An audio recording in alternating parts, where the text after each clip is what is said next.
القرآن وختم بعد؟ قلت إيه؟ قال ده ابني محمد وده ابني أحمد. قلت لا قوة إلا بالله. تذكرت مرة عندنا في مكة الشيخ المحيسني قارئ كبير، وما شاء الله إذا قرأ بكى وأبكى الناس، يبكون وراءه دائما، وما شاء الله في نفس الوقت تاجر كبير. فمرة صلى في ليلة 27 وقرأ وبكوا الناس وكذا، وطلعوا من المسجد بعد الصلاة. فطلع أخ مصري، والمصريين أصحاب نكتة، فيوم طلع يمسح دموعه قال الله احنا عيطنا كثير مع الشيخ جزاه الله خير.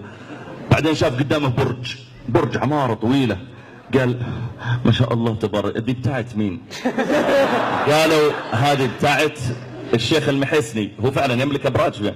قالوا هذه بتاعت المحيسني. قال اللي كان بيعيط؟ قالوا ايه؟ قال كل ده البرج ليه؟ قالوا ايه؟ قال الله يبارك له. شوي مشوا ولقى برج ثاني، قال وده بتاع مين؟ قالوا ده بتاع الشيخ المحيسني برضه. قال اللي صلابنا؟ قالوا ايه؟ قال الله يبارك له. ومشى شوي الا برج ده، هو فعلا عنده كذا برج حول المسجد. قالوا ده بتاع مين؟ قالوا بتاع المحيسني. قال لي صلابنا؟ قال لي. قال سبحان الله، امال بيعيط ليه؟ ما دام الرجل ما دام عنده الفلوس كلها بيعيط ليه ما دام عنده